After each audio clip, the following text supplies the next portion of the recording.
আব্দুল কাদের জেলানির জীবনী পড়লাম আমি শিক্ষার জন্য, বলছে এদিকে তাকান। ওনার 5.5-6 বছর বয়স মাত্র, মা নিয়ে গেছে মাদ্রাসায়। ওস্তাদ বলছে আব্দুল কাদের বলো আলিফ। হযরতে আব্দুল কাদের বলে হুজুর আলিফের মানে কি? আলিফের মানে আমি জানি না। আলিফের মানে জানেন না, ও জিনিস আমি পড়বো না, কারণ যে জিনিসের অর্থ নেই মানে নেই ও জিনিস আমি পড়ি না। ওস্তাদ বলছে কি বলো তুমি, তুমি জানো নি যে আলিফের মানে বলতে পারবা? হযরতে আব্দুল কাদের বলে হ্যাঁ আমি মায়ের কাছে শুনেছি। বলো দেখি। তিনি আলিফ দিয়ে আল্লাহর পরিচয় তুলে ধরলেন।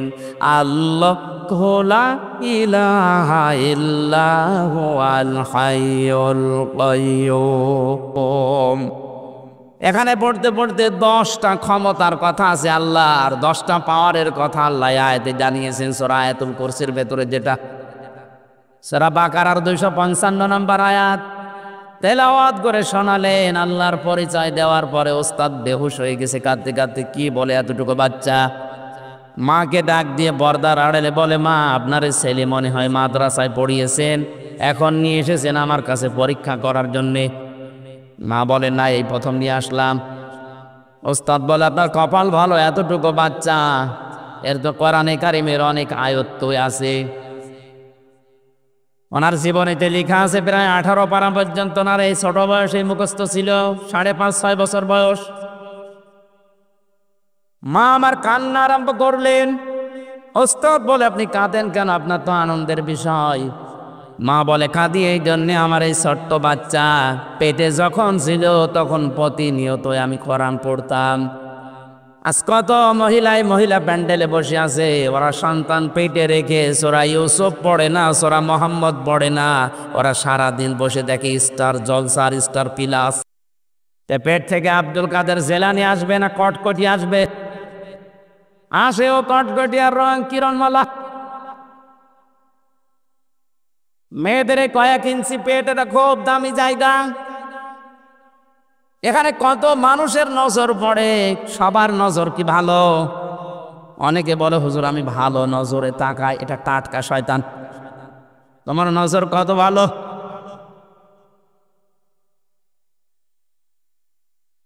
নিজের বউ সুন্দর, মেয়ে সুন্দর, অনেকে দিশা পায় না করবে কি, আরো সুন্দর করে সাজিয়ে রাস্তায় নিয়ে মোটরসাইকেলে ঘোরায়, মানুষকে দেখায় যে জিনিস আমার আছে। তো জিনিস আমি করবো কি? জিনিস আছে তোর নিজের জন্যে।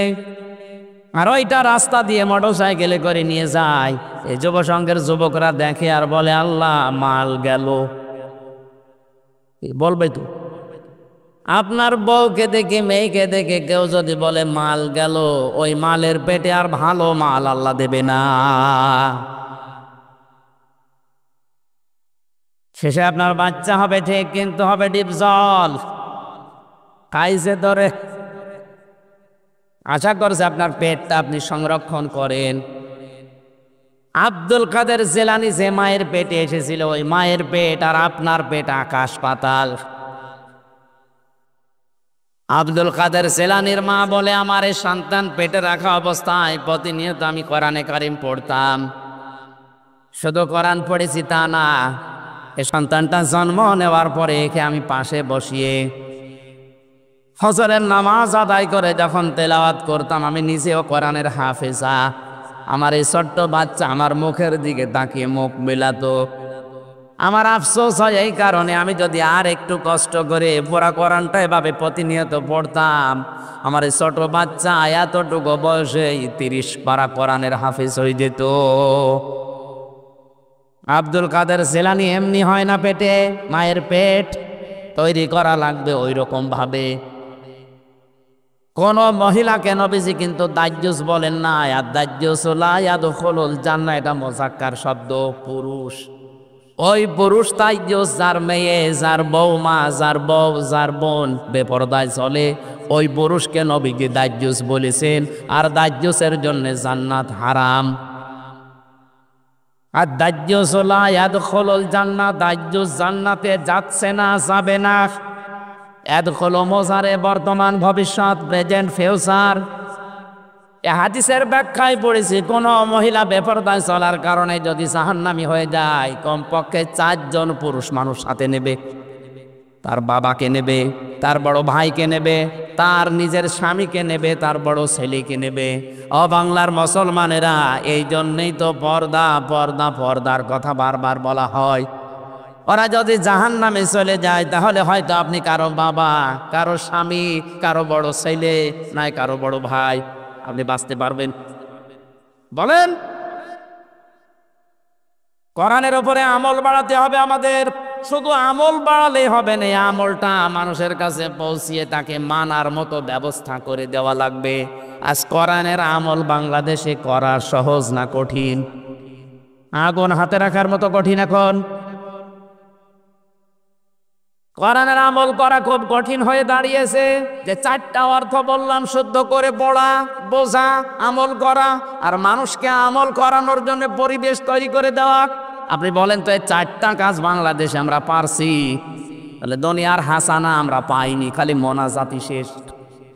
2 নম্বরে দুনিয়ার হাসানা হচ্ছে কেউ যদি কোরআনের হেদায়েত পায়। এই যে নরসিংদীর গিরিশচন্দ্র সেন বেটা হিন্দু, ও কোরআন পেয়েছে, কোরআন পড়েছে, বুঝেছে, লিখেছে, কিন্তু কোরআনের হেদায়েত পায়নি। এজন্য মারা যাওয়ার পরে জানাজাও হয়নি, কবরেও দেয়নি, পুড়িয়ে ফেলেছে।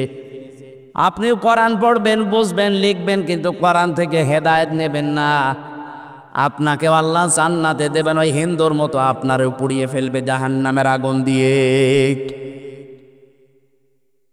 3 নম্বরে কোরআন পাওয়ার অর্থ, হাসানা পাওয়ার অর্থ হচ্ছে পরিশ্রম করতে পারা। আপনি যদি পরিশ্রম করতে পারেন, বুঝবেন আপনি দুনিয়ার হাসানা পেয়েছেন। আর অধিকাংশ মানুষ খালি বসে বসে খাওয়ার ধান্দা। আপনি বলেন তো, আমি পীর বিরোধী না, 40,000 পীরের কোন কাজ আছে বলেন? শুধু দরবারে বসে বসে হু হু করে আর হাদিয়া পাচ্ছে। দুনিয়ায় কোন নবী বসে খেয়েছে আপনি তাদের জীবনী দেখান। হযরতে আদম নবী চাষ করে খেত, দাউদ নবী কামার ছিল, লোহা পিটে সোজা করত, আমাদের নবী মুহাম্মদুর রাসূলুল্লাহ ব্যবসা করত। এক কথা বলছেন এখানে। এই জন্যে তো আল কাসিব হাবিবুল্লাহ, যারা কাজ করে খায় এরা আল্লাহর বন্ধু। এই রমজানে সিদ্ধান্ত নেবেন আপনার কর্মের দ্বারা অন্তত 10টা এলাকার মানুষ যেন, এলাকায় 10টা মানুষ হলেও যেন তারা কর্মসংস্থান খুঁজে পায়। কুনতুম খায়রা উম্মাতিন উখরিজাত লিন-নাস, তোমরা শ্রেষ্ঠ জাতি, তোমাদেরকে মানুষের কল্যাণের জন্য আল্লাহ বের করেছে। আপনার দ্বারা যদি মানুষের কল্যাণই না হয়, উপকার না হয়, যে আপনি আর কুকুর সমান। আজকের মাহফিলের সভাপতি রফিক সাহেব হাজার হাজার মানুষের কর্মসংস্থান এই রংধনু গ্রুপের মাধ্যমে করে দিয়েছে। প্রধানমন্ত্রী শেখ হাসিনার জীবনে কিছু কবুল হবে কিনা আমি জানি না, তবে একটা কথা আমার খুব ভালো লাগে, যে একটি খামার, একটি বাড়ি, এই প্রকল্পটার মাধ্যমে লক্ষ লক্ষ মানুষেরা মাথা গোজার খায় পেয়েছে, আর একটা কর্মসংস্থান পেয়েছে। এক কথা বলছে না কেন? তার কাজটা ভালো না? দারিদ্র মুক্ত করার জন্য চেষ্টা চালিয়ে যাচ্ছে। হ্যাঁ, দুর্নীতি হয়েছে এই প্রকল্পে, হয়তো রডের জায়গায় কিছু বাঁশ দেওয়া আছে, তো কাজ তো হয়েছে। যারা করেছে দোষ তাদের, ওনার দোষ, উনি তো ঠিকই বাজেট দিয়ে দিয়েছে। যারা এই কাজের দায়িত্বে ছিল তারা হয়তো কিয়ামতে জবাব দিয়ে পার পাবে না, কিন্তু উনি তো প্রকল্প চালু করে দিয়েছে যে একটা মাথা গোজার ঠাঁই হবে, আর একটা কর্মসংস্থান তৈরি হবে, কর্মজীবন তৈরি হয়ে যাবে। মানুষ যেন হাত না পাতে মানুষের কাছে, কারণ এই হাতটা আল্লাহর কাছে খুব নিকৃষ্ট, এই হাতটা আল্লাহর কাছে দামি। সুবহানাল্লাহ বলতে পারেন না? বাংলাদেশের ঐতিহ্যবাহী জেলা নারায়ণগঞ্জ, রূপগঞ্জ থানার অন্তর্গত মাজিনা পশ্চিমপাড়া জামে মসজিদ সংলগ্ন মাঠে পাঞ্জেরি যুব সংঘের উদ্যোগে ৪র্থতম মহাবিশ্বের মহাবিশ্বয় আমাদের মালিক, আমাদের মনিব, মহান রব্বুল ইজ্জাতুল জালালের মুখের পবিত্র বাণী কোরআনে কারীম। পবিত্র অনুষ্ঠানের সম্মানিত সভাপতি, রংধনু গ্রুপের সম্মানিত চেয়ারম্যান, কায়েতপাড়া ইউনিয়ন পরিষদের সাবেক চেয়ারম্যান, অত্র এলাকার কৃতি সন্তান, আমাদের অভিভাবক জনাব আলহাজ রফিকুল ইসলাম রফিক ভাই, আতালাল্লাহু উমরাহু ওয়া বারাকাল্লাহু ফি হায়াতি, বলেন আমিন। মাহফিলের প্রধান অতিথি শাইখুল মাশায়েখ, পরিচালক গাজী গ্রুপ, অত্র এলাকার সন্তান জনাব গোলাম মর্তুজা পাপ্পা গাজী, শুভ উদ্বোধন করেছেন জনাব আলহাজ বাবুল আক্তার বাবু ভাই, বিশিষ্ট সমাজসেবক দানবীর। বিশেষ অতিথি হিসাবে যারা উপস্থিত থাকার কথা ছিল সবাই হয়তো আসতে পারেন নাই, ব্যস্ততার কারণে যিনি এসেছেন আমার অত্যন্ত আপনজন, শ্রদ্ধাভাজন বড় ভাই জনাব মিজানুর রহমান মিজান, ব্যবস্থাপনা পরিচালক রংধনু গ্রুপ, সাবেক সদস্য নারায়ণগঞ্জ জেলা পরিষদ। আরও যত মানুষের নাম দেখছি, একটা একটা করে নাম বলে দোয়া করতে গেলে তো আধা ঘন্টা যাবে। এক ছাত্রকে জিজ্ঞাসা করছে শিক্ষকে, গুড বানান কর। বলছে স্যার ABCDFGHIJKLMNOPQRSTUVWXYZ। কি করলে? যে এর ভেতরে আছে আপনি বানান করিয়ে নিন, এর ভেতরেই আছে। একবারে এত মানুষের নাম আমি সবার জন্য দোয়া করে দিলাম, GOOD। আপনারা বানান করে নেন, বলেন আমিন। অরফানা লাকা যিকরাক। এদের মর্যাদার সম্মান শুধু দুনিয়া না, এটা যেন মরণের পরেও আবহমান, জান্নাত পর্যন্ত টিকে থাকে। আপনাদের কি রাগারাগি আছে নাকি? বলেন আমিন। মঞ্চে বসা ওলামা ইকরাম, বিশেষ করে যারা এতক্ষণ পর্যন্ত আলোচনা রাখলেন, সাহাবীদের মর্যাদার উপরে কথা বলছিলেন বড় ভাই জনাব মাওলানা ইমদাদুল্লাহ হাশেমি, জনাব মাওলানা মুফতি আব্বাস উদ্দিন, জনাব মাওলানা মুফতি ফয়জুল্লাহ মাহমুদ, হাফেজ মাওলানা আব্দুল বাতেন, মাওলানা সাইদুল ইসলাম সিদ্দিকী সহ অন্যান্য ওলামা ইকরাম, সম্মানিত পরিচালক হাফেজ মাওলানা কামরুল ইসলাম। আলেমদের মর্যাদা সম্মান আল্লাহ যেন দুনিয়া আখেরাতে বাড়িয়ে দেন, বলেন আমিন। সামনে বসা মুসলমান ভাইরা, পর্দার আড়ালের সম্মানিতা মা এবং বোনেরা, প্রশাসনের ভাইরা, প্রাণ প্রিয় নারায়ণগঞ্জবাসী, দল মত নির্বিশেষে কোরআনের এই অনুষ্ঠানে যারা এবাদত মনে করে এসেছেন, এটা কিন্তু এবাদত চলছে। এবাদতে কথা বলা যায়, এদিকে দিকে তাকানো যায়। সুতরাং 1 ঘন্টা যদি বসে থাকেন মনে করবেন নফল নামাজে আছি। যদি অনেকের মনে হচ্ছে এত বড় নামাজ কেউ পড়ে, আমরা জেলখানায় এই 3টা বছর এত বড় না, এর চাইতে বড় বড় নামাজ পড়তাম। রাত 2:30টা 3টায় উঠে একেবারে ফজরের আজান পর্যন্ত 2 পারা 2.5 পারা 3 পারা দাঁড়িয়ে দাঁড়িয়ে পড়া লাগতো। প্রায় 2 ঘন্টা 2.5 ঘন্টা সময় লেগে যেত। এক একটা সেজদায় লেগে যেত প্রায় 45 মিনিট 50 মিনিট করে। তা সেজদায় যে কি মজা আছে যদি আপনি বুঝিয়ে দিতে পারেন। আমাদের ঠোকর মারা সেজদা, এর ভেতরে কোনো আনন্দ মজা কোনো কিছুই পাওয়া যায় না। আল্লাহ দুনিয়া আখেরাতের সব কিছু আমার মনে হয় সেজদার ভেতরে রেখে দিয়েছেন। আমরা আসলে সেজদা দিতে পারিনি তো, এই কারণে। লম্বা করে একটা দিয়ে দেখেন, যদি আপনি শান্তি না পান, দুনিয়াতে স্ত্রী ব্যবহার করা আনন্দ লাগে, শান্তি লাগে, সবচাইতে বেশি শান্তি আল্লাহ লুকিয়ে রেখেছেন সেজদার ভেতরে। যদি মনে করতে পারেন যে আমার সামনে আল্লাহর কুদরতি পা আছে, আপনার মনের কথাগুলো যদি আবেগ দিয়ে কান্না জড়িত কণ্ঠে আপনার মাতৃভাষাই বলেন। এখানে একটা মাসলা বলা দরকার। আলেম যারা আছেন তাদেরকে বলছি আপনার সামনে। অনেকে মনে করে যে আমি আরবি জানি না, মোনাজাতে বা সেজদায় যে করব কি। নফল নামাজে সেজদায় পড়ে আপনি বাংলাতে দোয়া করতে পারবেন। কথা বুঝতেছেন? নফল নামাজে, ফরজ নামাজে হবে না, ওয়াজিব নামাজে হবে না, নফল সুন্নত নামাজে কেউ যদি সেজদায় পড়ে তার মনের কথা তার নিজের ভাষায় বলে। আমাদের মাতৃভাষা কি? হে আল্লাহ তুমি আমাকে মাফ করে দাও, এই কথাটা আরবিতে বলতে পারবেন? এখানে 100 জনের 90 জনই পারবে না। এরা কি নামাজের সেজদায় কিছু চাবে না? উনি বাংলায় বলবেন হে আল্লাহ তুমি আমাকে মাফ করে দাও, আল্লাহুম্মা গফিরলি। আবেগ নিয়ে বলে দেখেন, হযরত আব্দুল কাদের জিলানী রহমতুল্লাহ আলাইহি বলেন, মন থেকে যদি কোনো কথা বের হয় এটার তাসির হয় বেশি, এটা সরাসরি আরশে পৌঁছিয়ে যায়। সুতরাং এটা যেহেতু নামাজ, আপনি বিশ্বাসও করেন যে এটা এখন নফল নামাজের সওয়াব হবে, সুতরাং নামাজের মতো একেবারে ওইভাবে স্তব্ধ নিস্তব্ধ হয়ে যাবে।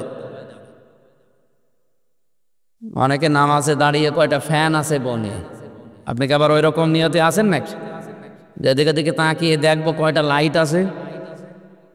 গোপালগঞ্জে একবার নামাজ পড়ছিলাম 19 সালের দিকে। নামাজের ভেতরে থেকে এক যুবকের মোবাইল এসেছে, নামাজের ভেতরে ধরে বলছে, হ্যালো আমি নামাজে আসি, পরে কল দেন। কল আসলে করবো কি, কল আসলে করবো কি মানে? তাই বলে আপনি নামাজের ভেতরে বলবেন হ্যালো আমি নামাজে আসি, পরে কল দে? এইরকম নামাজে থাকবেন নাকি? না, একেবারে নামাজে যেভাবে থাকা লাগে ওইভাবে মনে করেন আমি 1 ঘন্টা নামাজে আসি। যে আল্লাহ আমাদেরকে এই নিয়ামতটা দান করলেন, খুশি হয়ে বলেন আলহামদুলিল্লাহ। ওয়াইদ তাআযানা রাব্বুকুম লাইন শাকারতুম লাযীদান্নাকুম ওয়া লাইন কাফারতুম ইন্না আযাবি লাশাদীদ। সূরা ইব্রাহিম 13 নম্বর পারার 15 নম্বর পৃষ্ঠা 4 নম্বর লাইনের 2 নম্বর রুকুর 7 নম্বর আয়াত। এটা তাফসিরে ফি জিলালিল কোরআনে পাবেন। আল্লাহ পাক বলেন আমি যেন নিজে ঘোষণা দিচ্ছি। এই ভালো করে শুনুন, আল্লাহ নিজে যেন মাইক হাতে নিয়ে নেমে পড়েছেন এই ময়দানে। একটি ঘোষণা, একটি এলান শোনো মাজিনাবাসী। এলান দিচ্ছে, ঘোষণা দিচ্ছে সরাসরি কে? হয়তো 2-3 দিন মাইকিং হয়েছে এলাকায় অনুষ্ঠানের জন্যে, এটা সরাসরি আল্লাহ নিজে ঘোষণা দিচ্ছেন। হজের মতো এত বড় ইবাদতের ঘোষণা আল্লাহ নিজের পক্ষ থেকে দেয়নি, ইব্রাহিম নবীকে দিয়ে দিয়েছে। ওয়াদ্দিন ফিন্নাসি বিল হজ্জি ইয়াতুকা রিজালাও ওয়া আলা কুল্লি দামিরিন ইয়াতিনা মিন কুল্লি ফাজ্জিন আমিক। সূরা হজের ভেতরে আল্লাহ জানিয়েছেন আমি ইব্রাহিমকে বলেছিলাম যে ঘোষণা দাও মানুষের ভেতরে হজের। কিসের? এত বড় একটা ফরজ ইবাদত, আর কোরআন প্রচার করা লাগবে, এই কথা আল্লাহ নিজে ঘোষণা দিচ্ছেন। ওয়াইদ তাআযানা রাব্বুকুম, আল্লাহ বলেন একটা ঘোষণা শোনো। এ কথার লোড কত, ওজন কত আপনি টের পাচ্ছেন না। আল্লাহ নিজে মাইক হাতে নিয়ে নেমে পড়েছেন একটি ঘোষণা, নারায়ণগঞ্জবাসী শোনো। লাইন শাকারতুম লাযীদান্নাকুম। এই যে এটা নিয়ামত বলে আপনি স্বীকার করলেন, এই নিয়ামতের যদি শুকরিয়া আদায় করো, আমি আল্লাহ ওই নিয়ামত তোমাদের জীবনে অবশ্যই আবার বাড়িয়ে দেব। লামে তাকিদ নুনে সাকিলা লাযীদান্নাকুম, অবশ্যই বাড়াবো। ওয়ালাইন কাফারতুম, যদি কুফরি করো, না শুকরিয়া করো, মূল্য না দাও, দাম না দাও, এরকম সুযোগ আমি আল্লাহ তোমাকে আর দেব না। আর এরকম সুযোগ সবার জীবনে আমি আল্লাহ দেইও না। ইন্না আযাবি লাশাদীদ, কঠিন যন্ত্রণাদায়ক আযাবের ভেতরে ফেলে দেব না। লাআল্লাকুম তুরহামুন, যদি আল্লাহর রহমত এখানে নাজিল করতে চাও, কোরআনের আলোচনা শুরু হলে চুপ থাকা লাগবে আর শোনা লাগবে। এ দুইটা কি নফল না ফরজ? ফরজ, নামাজের মতো ফরজ। এটা যেমন তেমন জিনিস নাকি? আল্লাহর মুখ দিয়ে বের হয়েছে সেই কথা আপনাদেরকে আমি অ্যাডভার্টাইজ করছি, অনেক দামি জিনিস। চুপ করে থাকবেন একদম, কথাগুলো বোঝার চেষ্টা করেন। কোরআনের কোন শব্দ বোঝার জন্য যদি কেউ চেষ্টা চালায়, নবীজি বলেন 500 রাকাত নফল নামাজের সওয়াব হয়। আপনি এখন দাঁড়িয়ে দাঁড়িয়ে পড়েন তো 500 রাকাত নামাজ, ওটা মাজা বাঁকা হয়ে যাবে। অথচ কোরআনের ইজ্জতে আল্লাহ এই সওয়াব আমাদেরকে আজকে দান করবেন ইনশাআল্লাহ। বলে নিয়ামতের শুকরিয়া আদায় কাকে বলে?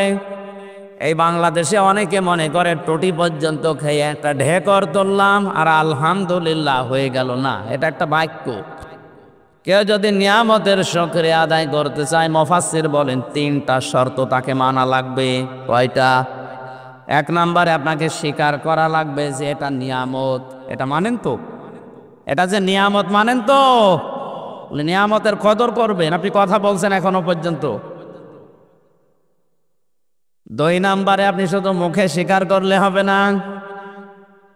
নবীজি বলেন আমার শুকরিয়া আদায় করার জন্য তোমার অন্তরের ভেতরে একটা আনন্দ লাগবে, এটা তুমি নিজে ছাড়া কেউ বুঝবে না।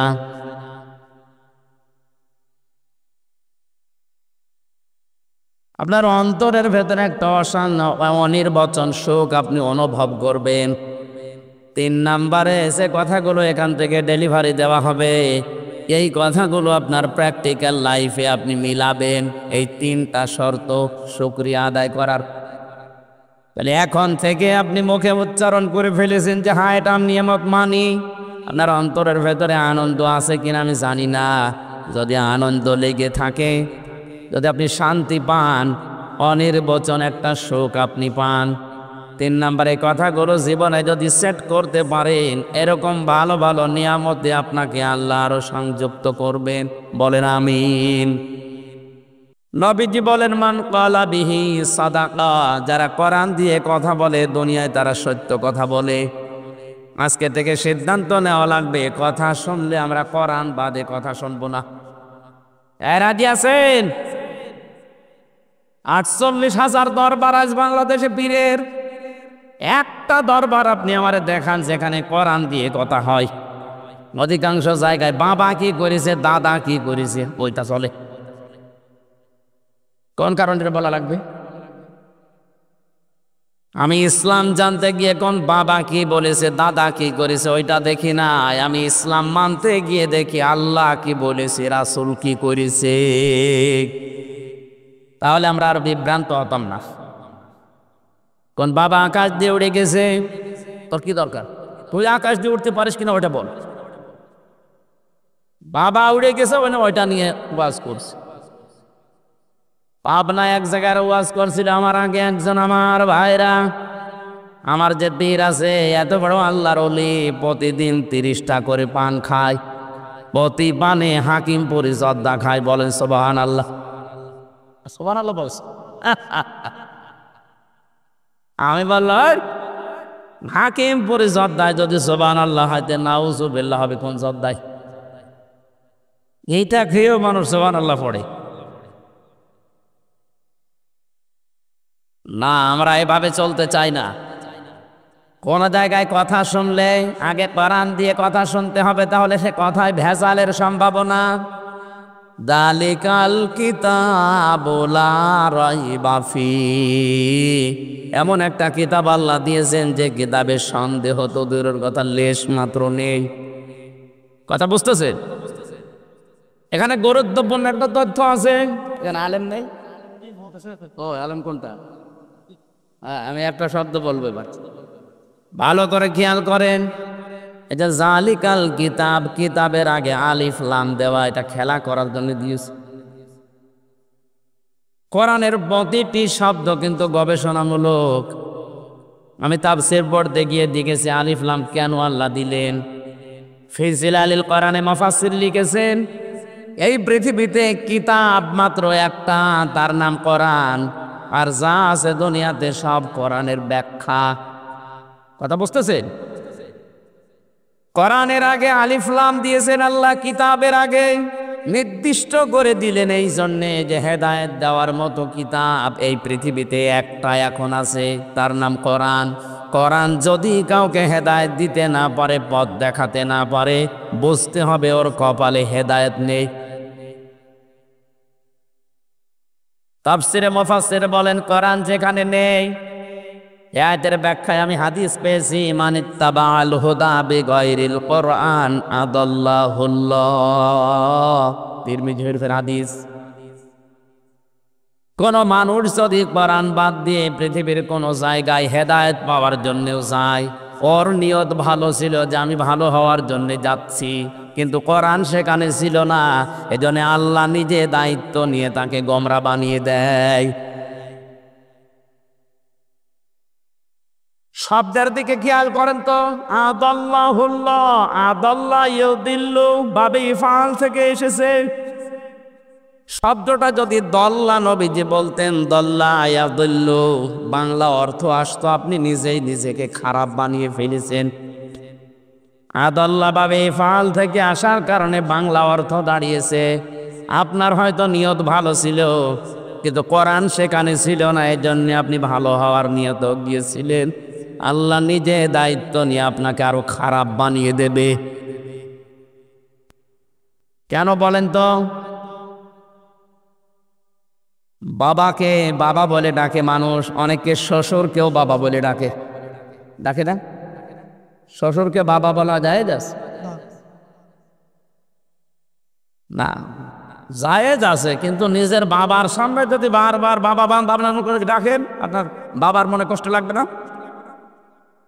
কেউ জিজ্ঞাসা করলে তো তোর বাপ কোনটা, নিজের বাবা বাদ দিয়ে শ্বশুরকে দেখায়, তাহলে বাবার মনে এই দুঃখ লাগবে যে এটা জন্ম দিয়েই ভুল করলাম। নিজের বাবার সামনে শ্বশুরকে যদিও বাবা বলা যায় যাচ্ছে, তারপরও যদি বেশি বেশি ডাকেন, আপনার বাবার মনে যেমন দুঃখ লাগার সম্ভাবনা। কোরআন দিয়েছে আল্লাহ হেদায়েত দেওয়ার জন্যে। কোরআন বাদ দিয়ে পৃথিবীর কোনো জায়গায় যদি আপনি ভালো হওয়ার নিয়তেও যান, আল্লাহ বলেন ঠিক আছে যা, দেখি তোর কোন বাবা হেদায়েত দেয় দেখছি।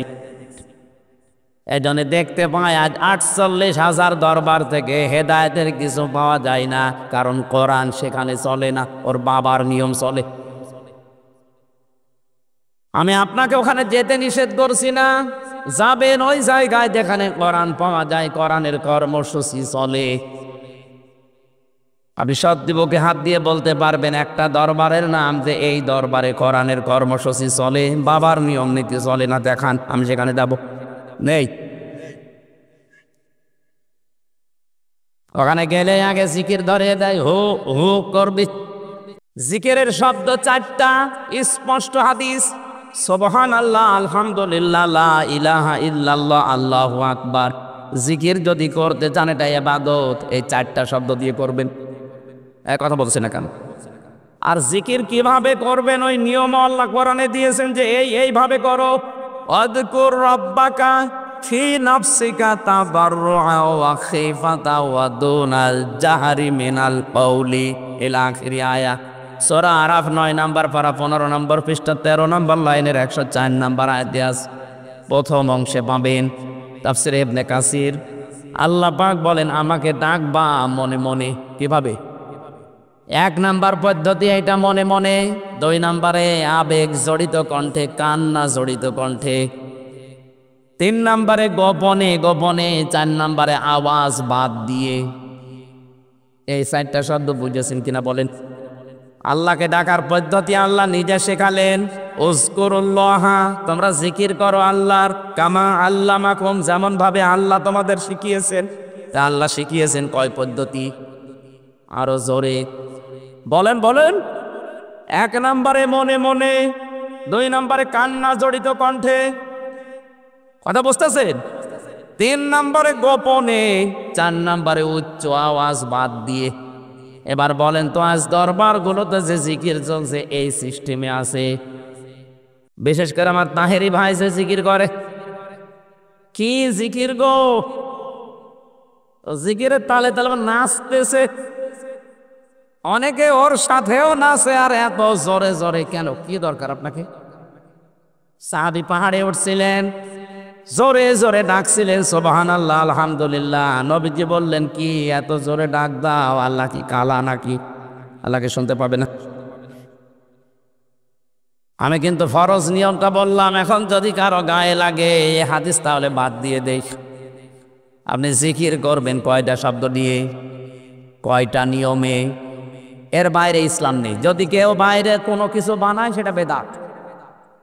এর বাইরে যদি কোনো কিছু দিয়ে বলে যে এইটাও জিকির, হু হু এইটাও, আপনি নবীজির জীবনে দেখাতে পারবেন যে এভাবে নবী জিকির করেছে? নবী চাইতে আপনি ইসলাম বেশি বোঝেন? আশা করছে আপনি অন্যদিকে যাবেন না। বেদাত যারা আবিষ্কার করে তাদের সালাম দেওয়াও নিষেধ। এত কঠিন কথা, কোনো নামাজ পড়ে না এরকম মানুষকে সালাম দেওয়া যায় না? যায়। রোজা রাখে না, সালাম দেওয়া যায় না? অথচ বেদাত যারা করে তাদেরকে সালাম দেওয়া পর্যন্ত নিষেধ। কত রাগ নবীজির তাদের উপরে। অথচ বাংলাদেশ, ভারত আর পাকিস্তানে সবচেয়ে বেশি বেদাত চলে। আসল ইসলাম নেই, নকল ইসলাম ভরে গেছে। একটাই কারণ, আমরা কোরআনের কথা শুনি না। এখানে যারা বসে আছে, সামনে রমজান মাস, এটা রমজানের কোরআন নাজিলের মাস, আর একদিন মাত্র আছে মাঝে। কত মানুষ এখানে বসে আছে, কোরআনে কারিম পড়া তো দূরের কথা, কোনোদিন সইয়েও দেখে না যে এটা আল্লাহর কি চিঠি আল্লাহ পাঠিয়েছে। না, হচ্ছে না ভাই। আপনাদের একটা অপশন দিলাম আজকে, রমজান মাসের 30 দিনই শুধু আরবি কানা, আমি বাংলা পর্যন্ত শেষ করব, এই সিদ্ধান্ত নিয়ে আপনি সময় বের করেন। যদি একটা মাসের ভেতরে, আমি তো জেলখানায় 3 বছরে প্রায় 150 বারের উপরে শেষ করলাম, আর বাংলাটাই পড়িয়েছি প্রায় 75 বারের উপরে। আমার তো আয়নার মতো হয়েছে, আপনার হয়তো ওইভাবে হবে না একবারে, তাও তো একবার শেষ করেন।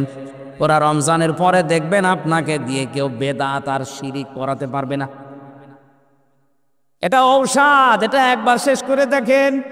কেউ শিরিকের কথা বেদাতের কথা বললে আপনি ধরে ফেলবেন ডাক্তার দিয়ে। এই এটা তো মেলে না। আপনি জিকির করছেন মেলে না, দান করছেন তাও মেলে না। অনেকে দান করার পর আবার খোঁটা দিয়ে ফেলে। আপনার দান না করাই ভালো ছিল। তাহলে এই ঔষধ কোথায় আছে বলেন তো, আরো জোরে। তাহলে রমজান মাস কোরআন নাজিলের মাস, এ মাসে এটা শেখার জন্য সিদ্ধান্ত নেওয়া লাগবে। আপনি সিদ্ধান্ত নেন, যদি নাও পারেন, যদি অবস্থায় মারা যান, আপনি তালবে ইলম হয়ে মরবেন। আর তালবে ইলমদের জন্য একটা সুসংবাদ, কেউ যদি তালেবে ইলম হয়ে মরতে পারে, ওর মরণের পরে কোনো হিসাব নেই। তালেবে ইলম শুধু 5 বছর 7 বছর বয়সে হয় না, এ মুরব্বী মানুষ হবে, অসুবিধা নেই। কারণ কোরআন শেখার জন্য সে যখন থেকে শুরু করবে ওই অবস্থায় তালবে ইলম। সুবহানাল্লাহ বলতে পারেন না? এটা যেন রমজান মাসে আপনারা এলাকায় মসজিদে মসজিদে আরম্ভ করেন। আমি যদি সুযোগ পাই কোনো জায়গায় হঠাৎ করে একদিন এসে খোঁজ নেব ইনশাআল্লাহ। এখন থেকে সিদ্ধান্ত নেওয়া লাগবে, কোরআন যেখানে নেই ওখানে গেলে যে তো আল্লাহ আমাকে খারাপ বানিয়ে দেবে। সুতরাং যেই দরবারে কোরআন নেই, ওই দরবার যদি আমার বাবাও তৈরি করে, আমি ওই দরবারে যাব না। যে দলে কোরআন নেই, ওই দল যদি আমার বাবাও প্রতিষ্ঠা করে, ও দলে আমি নেই। এটা শুধু সামিয়ানার নিচে না, মানে আপনি এটা মানতে পারবেন তো, যে কোরআন যেখানে নেই, সে পীরের দরবার হোক, আমি সেখানে নেই। কারণ ওখানে থাকলে আমাকে গমরা বানিয়ে দেবে কে? নবীজি বানাবে না, আমির হামজা বানাবে না, বানাবে সরাসরি কে? এজন্য আজ হাজারো দরবারে মানুষ ভালো হওয়ার নিয়তে যায়, কিন্তু খারাপ হয় বেশি। এর প্রমাণ আমার লালনের মাজার কুষ্টিয়ায়। এই নারায়ণগঞ্জ থেকেও কত মানুষ ভালো হওয়ার নিয়তে যাচ্ছে, যে আল্লাহর ওলি শুয়ে আছে। অথচ সারা দেশ গছিয়েছে, কয় মন গাঁজা না পাবেন, তার যদি বেশি গাঁজা ওখানে পাবেন। লালনেরা ভক্ত জেলখানায় দেখলাম কাশিমপুরে, ও ভক্ত কি করবে, গাঁজা খাওয়ার জন্য পুলিশে ওরে ধরে দিয়েছে জেলে। ও বেটা ভেতরে এসে বারান্দায় গাছ আর গাছ লাগিয়েছে। কি কি নেশা বলে তো, ওরে পুলিশে ধরে দিয়েছে গাঁজা খাই, এই জন্য ও এসে গাঁজার গাছ লাগিয়ে দিয়েছে। জেলারে বলছে বেটা, ওর পর থেকে বারান্দায় কিছু রাখা ওর জন্য নিষেধ। এখন আর কিছু রাখতে দেয় না বারান্দায়। আগে কিছু মানুষ গাছ মাছ লাগাইতো, ওই যে ঝাল গাছ, ফলের গাছ মাছ, এখনো গাছ আর গাছ লাগিয়ে পুরা বদনাম করে ফেলিস। আমি শুধু হাসির জন্য বলি না, আজকে থেকে যদি এই সিদ্ধান্ত নিয়ে রমজানের একদিন আগে আপনি যদি বলতে পারেন যে কোরআন যেখানে নেই আমি ওখানে যাব না, তাহলে আমার আর ওয়াজ করার দরকার নেই। আপনি কথার ওজন টের পাননি এখনো? যারা টের পেয়েছে মুখ খুলছে না। সিদ্ধান্ত সত্যিই কি নিতে পারবেন না? লোক দেখানোর জন্য বললেন না, আপনি পারবেন। কারা পারবেন দেখি হাত তোলেন তো। ওয়াজ ওয়াজ হয়ে গেছে, আমি মোনাজাত করে দিলাম না। মানে কোরআন যেখানে নেই ওখানে যাবেন না, তাহলে এদেশে আর কিছু থাকে? দড়ি ছাড়া বেঁধে ফেলেছি, দড়িও লাগে নাই বাঁধতে। নবীজি বলেন, আমানা আমিলা বিহি উজরা, যারা কোরআনের আমল করবে আল্লাহ নিজে তাদেরকে পুরস্কার দান করবেন। কোরআনে 500 আমল আছে, কয়টা? এর ভেতরে যে কালকের দিন পরে যেটা শুরু হবে এটা কোরআনের আমল। নাম কি? সিয়াম বা রোজা।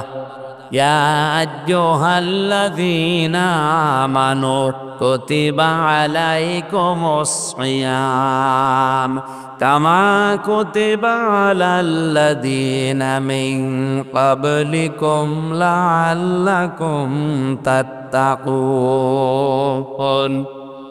সূরা বাকারার ভেতরে আল্লাহ জানিয়েছেন ইমানের দাবি করো। আমাদের ইমানের দাবি আছে না নেই? আমরা ইমানদার না বেঈমান? ইমান যদি থাকে তাদের উপরে আমি লিখে দিলাম, প্রতিভা দিয়েছেন আল্লাহ। অন্যান্য ফরজ ইবাদতের ক্ষেত্রে যেমন ফারাজা দেওয়া, আল্লাহ এখানে প্রতিভা দিয়েছেন, লিখে সই স্বাক্ষর করে দলিল করে দিলাম। এই যে জমিনটা এখানে পড়ে আছে, এটা যদি মিজান সাহেব বলে আমি মসজিদে দিয়ে দিলাম, ওনার মুখের কথার কোনো দাম আছে? উনি যদি এটা দলিল করে সই স্বাক্ষর করে মসজিদ কমিটিকে দেয়, এই জমির দাম আছে না? আল্লাহ বলেন রোজার বিধানটা আমি কিন্তু মুখে মুখে বলে দেয়নি, এটা আমি লিখে দিয়েছি। কুতিবা আলাইকুমুস সিয়াম, এটা আমি লিখে দিলাম তোমাদের উপরে রোজা। কামা কুতিবা আলাল্লাযিনা মিন ক্বাবলিকুম, যেমন তোমাদের পূর্বে এটা লিখে দিয়েছিলাম। তাহলে রোজার এই বিধান, সিয়ামের এই বিধান শুধু আমাদের না, আমাদের পূর্বে যত জাতি আল্লাহ পাঠিয়েছেন প্রতিটি নবীর শরীয়তে এটা ছিল। এই কথা বলেন, অনেক দামি জিনিস এটা। কেউ যদি রোজা রাখতে পারে, রোজার বদক, আল্লাহর নবী বলেন কিয়ামতে আল্লাহ জান্নাতে যাওয়ার জন্য যত গেট বানিয়েছে তার ভেতরে রাইয়ান নামে একটা গেট আলাদা, ওখানে সবাইকে প্রবেশ করতে দেবে না, শুধু সিআইপি ভিআইপি যারা, এ ভিআইপি সিআইপির ভেতরে তারা হবে ওই গেটের মালিক যারা রোজা রেখেছিল। হামাং শাহিদা মিনকুমুশ শাহরা ফালিয়াসমহু, তোমাদের ভেতরে কেউ যদি রমজান মাস পায় সে যেন অবশ্যই রোজা রাখে। আর একটা দিন পরে যেহেতু এটা আসছে, নবীজি রমজানের প্রস্তুতি নিতেন 6 মাস আগে থেকে, আর আমরা মাত্র একটা দিন পাচ্ছি সামনে। সুতরাং এখন থেকেই প্রস্তুতি নেওয়া দরকার যেন 30টা রোজা আমার জীবন থেকে না সরে যায়। যত কষ্ট হোক আমি রোজা রাখবো। রোজাদারের মুখের দুর্গন্ধ পর্যন্ত আল্লাহর কাছে মেশক আম্বরের চাইতেও বেশি প্রিয় মনে হয়। নবীজি বলেন যারা রোজা রাখে তাদের জন্য 2টা খুশির সময় আছে। একটা হচ্ছে যখন সেই লোকটা ইফতারি করে। এটা রোজা রেখে ইফতারি করার ভেতরে একটা আনন্দ আলাদা, রোজা না রেখে ইফতারি অনেকে করে, এর ভেতরে একটা সোর ভাব আছে। অনেকে মনে করে যে রোজা রাখি না একটা ফরজ লঙ্ঘন, আবার ইফতারিও করবো না, ডবল গুনাহগার হব, খাই। আরে ভাই, ইফতারি তো আপনার জন্য না, ইফতারি ওই লোকটার জন্য আনন্দের। আল্লাহ তার ভেতরে আনন্দ রেখেছেন যে লোকটা সারাদিন হক আদায় করে রোজা রাখতে পেরেছে। পিতৃহির অর্থ 2টা, একটা ইফতারি আর একটা যখন মানুষ 30টা রোজা রাখার পরে ঈদুল ফিতরের নামাজ আদায় করে বাড়িতে আসে ঈদগাহ থেকে, নবীজি বলেন ওই লোকটাকে যাও তার মা কেবল প্রসব করেছে, পেছনের অপরাধ একেবারে আল্লাহ নিশ্চিহ্ন করে দেয়। রমদন শব্দ থেকে, যেহেতু এটা এসেছে রমজান, রমদন থেকে এটা জ্বালিয়ে দেওয়া, পুড়িয়ে দেওয়া, নিঃশেষ করে দেওয়া, শেষ করে ফেলা। সুতরাং রোজার মতো রোজা যদি কেউ রাখতে পারে তার জীবনের অপরাধ সব আল্লাহ শেষ করে দেয়। এ সিদ্ধান্ত নিয়ে যাবেন আজকে থেকে যে রোজা আমি যত কষ্ট হোক ভাঙবো না। কত মানুষ এখানে বসে আছে মনে মনে ভাবে যে আমার গ্যাস মানে রোজা রাখলে গ্যাস আরো ভালো হয়। এই পৃথিবীতে একজন মানুষের জীবনে আমি পেয়েছি যে লোকটা সারা জীবনে সবচেয়ে বেশি সুস্থ জীবন কাটিয়েছে। হযরত নূহ আলাইহিস সালাম 950 বছর হায়াত পেয়েছিলেন, 950 বছরই প্রায় তিনি রোজা ছিলেন। তারা জিজ্ঞাসা করেছে শেষ বয়সে মানুষেরা আপনি দুনিয়ায় কি পেয়েছেন? বলে আমি সবচাইতে বেশি সুস্থ জীবন কাটিয়েছি, কারণ আমি সারাটা জীবনের সব সময় পিরা রোজা ছিলাম। আপনি রোজা রাখতে পারেন না, বলেন আমার গ্যাস আরো ভালো হবে রোজা রাখলে। মাসে 3টা দিন নবীজি রোজা রাখার কথা এমনি এমনি বলে নাই, সপ্তাহে 2 দিন সোমবার বৃহস্পতিবার খেলা করার জন্য না। কারণ একটা মাস মানুষ যখন একাধারে খাবার খেতেই থাকে, হজম হওয়ার জন্য শরীরের যে ক্যাপাসিটি আছে পেরে দেয় না। বিজ্ঞান আজ প্রমাণ করছে যে খাবারের নির্যাসগুলো দিয়ে এটা পিত্ত রস তৈরি হয় শরীরের ভেতরে। খাবার যেখানে থাকে ওখানে ফোঁটা ফোঁটা করে ওটা পড়ে। আল্লাহ পাক যে অপচয় করেন না, ইন্নাল মুবাদ্দিরিনা কানু ইখওয়ানা শায়াতিন, আয়াতের ব্যাখ্যায় বিজ্ঞান ভিত্তিক তাফসীর আমি পেয়েছি। মুফাসসির লিখেছেন আল্লাহ পাক যে অপচয় করেন না তার প্রমাণ এইটা, যতক্ষণ পেটে খাবার থাকে ওই রসটা ফোঁটা ফোঁটা করে পড়তে থাকে। খাবার নেই, অটোমেটিক আল্লাহ ওইটা নিজের তরফ থেকেই বন্ধ করে দেয়। যেহেতু রসটা অনেক দামি, শরীরের নির্যাস থেকে, খাবারের নির্যাসগুলো থেকে ওটা তৈরি হয়, এত দামি জিনিস নষ্ট হবে পড়ে পড়ে, এই জন্য আল্লাহ অটোমেটিক বন্ধ করে দেয়। খাবার খেতে খেতে আপনি একেবারে টুটি পর্যন্ত খেয়েছেন, এগুলো তো হজম হওয়া দরকার। এই জন্য নবীজির সুন্নাত হচ্ছে খাবারের আগে তিনটা, এক ভাগ খাবার, এক ভাগ পানি, আর এক ভাগ হজম করার জন্য খালি রাখা। নবীজি বলেন এরপরে যদি কিছু মিষ্টি জাতীয় খাবার খাও তাহলে হজম করার জন্য এটা সাহায্য করবে। আর আমরা একেবারে ঠোঁট পর্যন্ত খাই, খেতে খেতে আর জায়গা নেই, তারপরে হজম হবে কিসে? এই জন্য অধিকাংশ মানুষের ভুঁড়ি বড় হয় আর বুক ছোট হয়ে যায়। এ পৃথিবীর যত নবীর জীবনী পড়েছি, প্রতিটি নবীর বুক ছিল বড়, পেট ছিল ছোট। আর আমরা এমন উম্মত হয়ে দাঁড়িয়েছি আমাদের বুক নেই, শুধু পেট। এত বড় বড় ভুঁড়ি হয়, মহিলারা লজ্জা পায়, আল্লাহ ছেলে মেয়ে হয় আমাদের আর ভুঁড়ি হয় ওর। আখেরি ভুঁড়ি,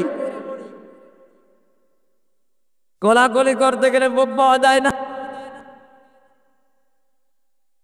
বেশি যারা খাবার খায় দেখবেন দুইটা জিনিস বড় হয় তাড়াতাড়ি, একটা মোষ আর একটা ভুঁড়ি। এত বড় বড় মোষ হয়ে যায়, জেনারেল ওসমানের মতো পাকিয়ে রাখে, ও কোন হয় ভেতরে টের পায় না। কুষ্টিয়ার বড় বাজারে একবার এক চাষারে বললাম, চাষা আপনার মোষগুলো তো কাঁচা ছিল, পাকলো কবে? বলছে ভাতিজা মোষ পাকা না, দুধ খেতে যে সর লেগিস।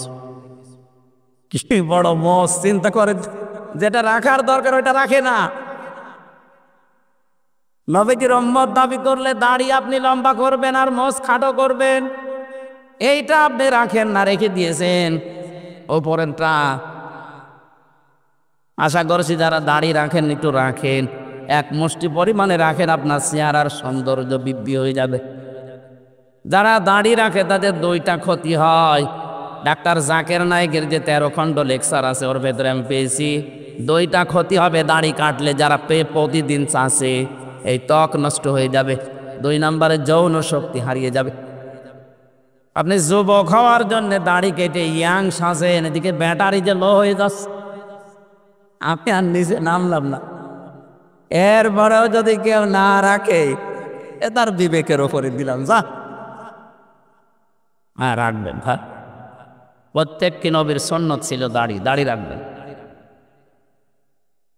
আমার কথা ছিল যেহেতু কোরআনের আমল রমজান, 2 নম্বরে রমজানের বিষয় আল্লাহ পাক বলেন, নবীজি বলেন, কিয়ামতে আল্লাহ যখন নিজে রোজাদারদের সাথে এসে সাক্ষাৎ করবেন, ওটা অন্য কেউ সাক্ষাৎ পাবে না, শুধু রোজা যারা রেখেছিল তারা আল্লাহর সাক্ষাৎ পাবে। বলেন সুবহানাল্লাহ। কোরআনের আমল যদি কেউ করে তার পুরস্কার কে দেয়? আমান হাকামা বিহি আদালা, যারা কোরআনের বিচার করে তারা ন্যায় বিচার কায়েম করতে পারে। মুসলমানেরা বাংলাদেশে কোরআনের বিচার আছে?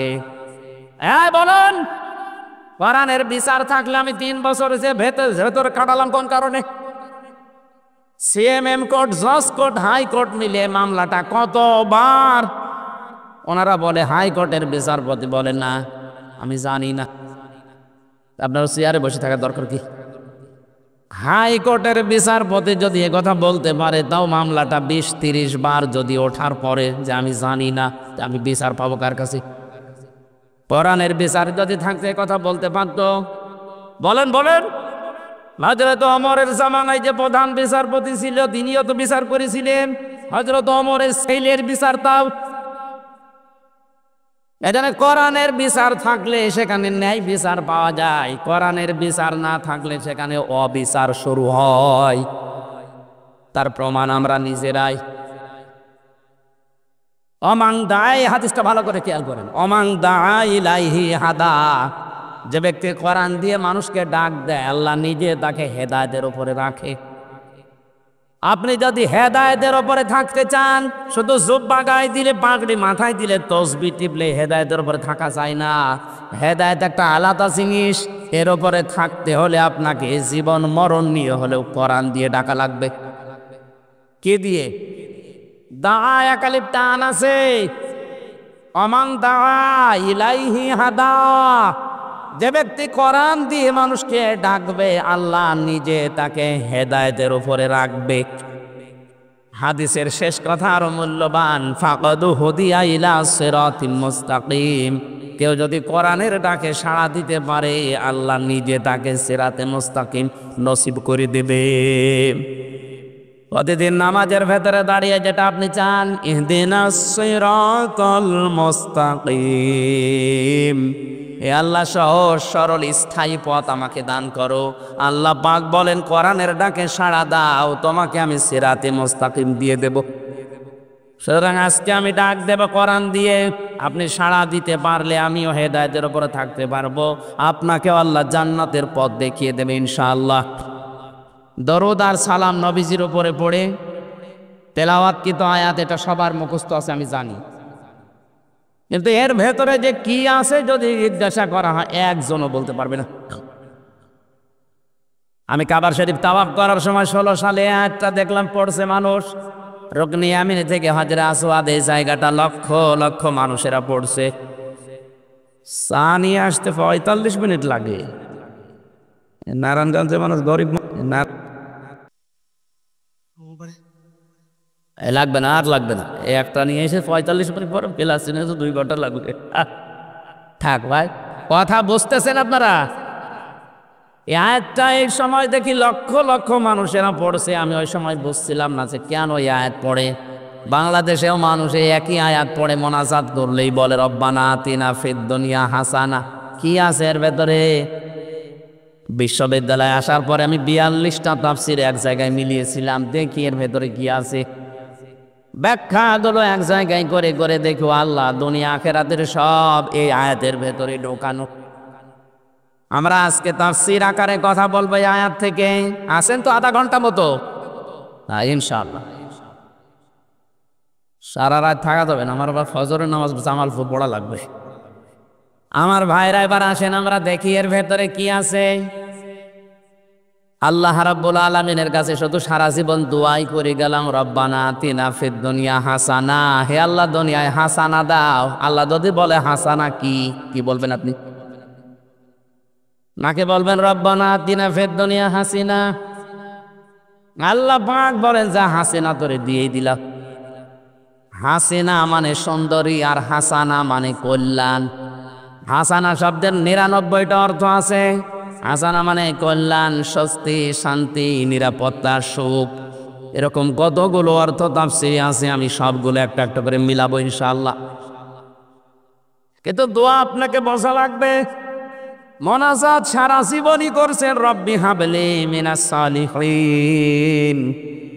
এক ইমাম সাহেব এই দোয়া করতো, মুসল্লি বলছে হুজুর সারা জীবন একই দোয়া করেন, এ দোয়ার মানে কি? ইমাম সাহেব বলছে আমি জানি না। জানেন না মানে? সারা জীবন দোয়া করে রব্বি হাবলি মিনাস সালিহিন, আর দোয়ার মানে জানেন না? আপনার দোয়া মানে বলা লাগবে, আমি জানি না। এক আলেমের কাছে গিয়ে বলে হুজুর বলেন তো আমাদের ইমাম সাহেব এই দোয়া পড়ে, দোয়ার মানে কি? ইমাম সাহেব এ দোয়া পড়ে তো দোয়া না, শুধু কোরআনের আয়াত। এর অর্থ হচ্ছে আল্লাহ তুমি আমাকে একটা নেককার সন্তান দাও। ও মুসল্লি মনে করছে যে হুজুরের মনে হয় ছেলে মেয়ে হয় না। যে বলছে হুজুর ছেলে মেয়ে কয়টা? 11টা। 11টা ছেলে মেয়ে, এরপরে দোয়া করেন, আপনার লজ্জা আছে কেন? আপনি তো দোয়ার মানে জানেন না। আমি আজকে জেনে আসলাম ও দোয়ার মানে আল্লাহ তুমি আমাকে একটা নেককার সন্তান দাও। আপনার তো 11টা ছেলে মেয়ে আছে, এরপরও একই দোয়া পড়েন, আপনি কি দেশ ভরে ফেলাবেন? ইমাম সাহেব বলছে বাবাজি এ দোয়ার মানে এই, আমি যদি আগে জানতাম তো 10 বছর আগে দোয়া বাদ দিতাম। আরে তো জানি না, আমি পড়িয়ে যাই, আল্লাহ দিয়ে যায়। আপনি সেই ছোটবেলা থেকে রব্বানা আতিনা ফিদ দুনিয়া হাসানা পড়ছেন, আসলে কি জানেন এর ভেতরে কি আছে?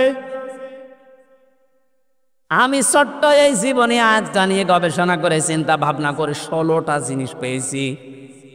কেউ যদি বলে আল্লাহ দুনিয়ায় হাসানা দাও, আল্লাহ বলেন দুনিয়ার হাসানা 10টা। কয়টা? দুনিয়ার কল্যাণ যদি কেউ পেতে চান এই 10টা জিনিস তাকে পাওয়া লাগবে। অফিল আখিরাতি হাসানা, আখিরাতের হাসানা দাও বলেন 5টা। ওই 5টা যদি কেউ পায় সে আখিরাতের হাসানা পাবে। ওয়াকিনা আযাবান নার, জাহান্নাম থেকে আমাদেরকে বাঁচাও। আল্লাহ পাক বলেন জাহান্নাম থেকে বাঁচার উপায় একটা। কয়টা? এখানে 10, এখানে 5, আরো 1, কত হয়? এই 16টা জিনিস আয়াতে আছে। আসেন আমরা তাফসীর আকারে প্রবেশ করি। জবান খুলে কোরআনের আয়াত একবার পড়েন। আউযু বিল্লাহি মিনাশ শাইতানির রাজীম। বিসমিল্লাহির রহমানির রহিম।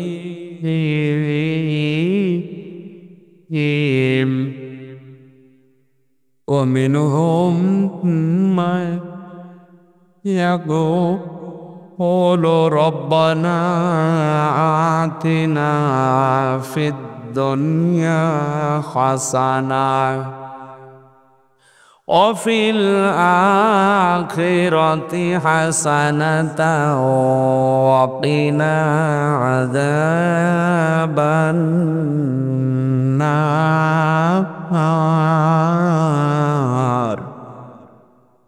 সূরা বাকারা কোন সূরা? 286টা আয়াত আছে, 40টা রুকু আছে। আমরা মাত্র একটা আয়াত পড়েছি, আয়াতের সংখ্যা 201।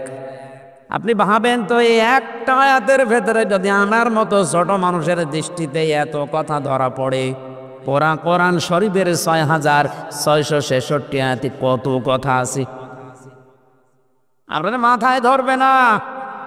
এই জন্য আল্লাহ জানিয়েছেন কোরআনে, উল্লাউ কানাল বাহরু মিদাদাল লিকালিমাতি রব্বি লানাফিদাল বাহরু ক্বাবলা আন তানফাদা কালিমাতু রব্বি ওয়ালাউ জিনা বিমিসলিহি মাদাদা।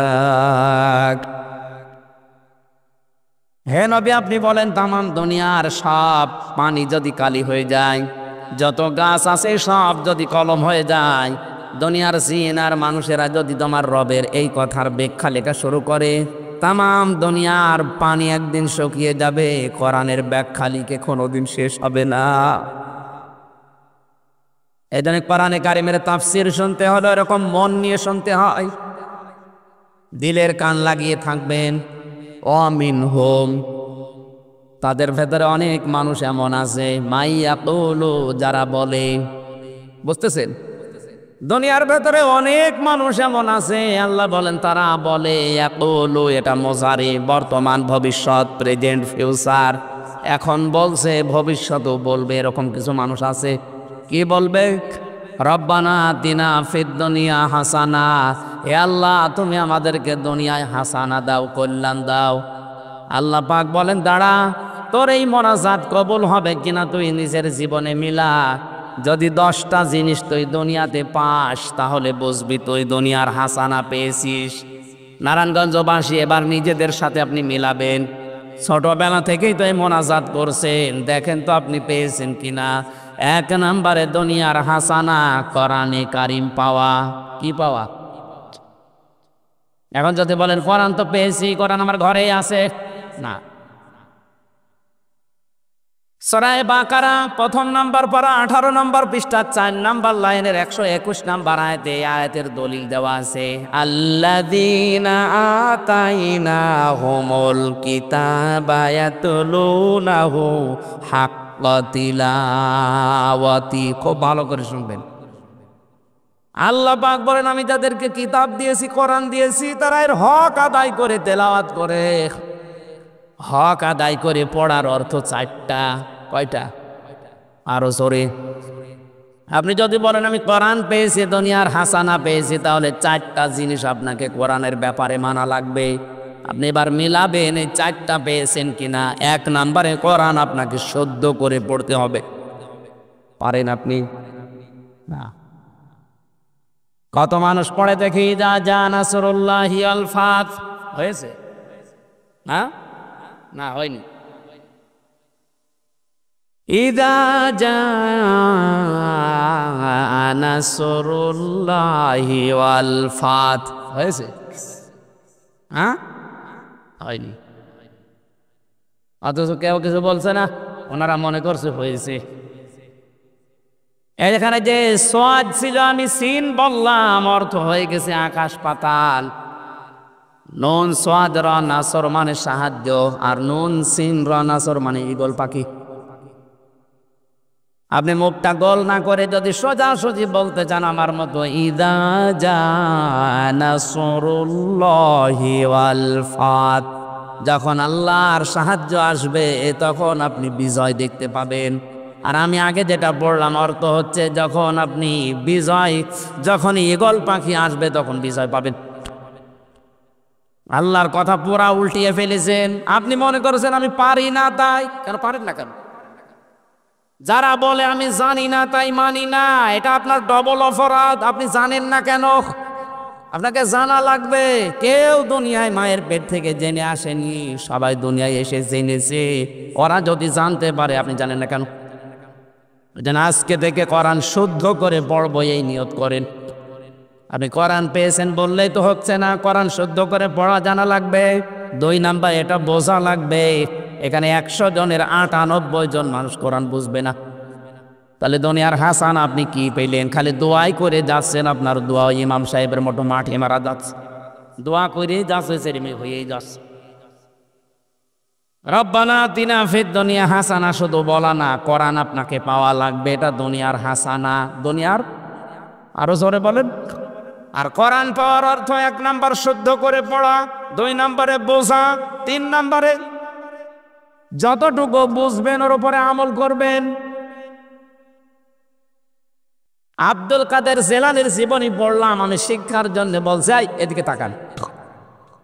ওনার 5.5-6 বছর বয়স মাত্র, মা নিয়ে গেছে মাদ্রাসায়। ওস্তাদ বলছে আব্দুল কাদের বলো আলিফ।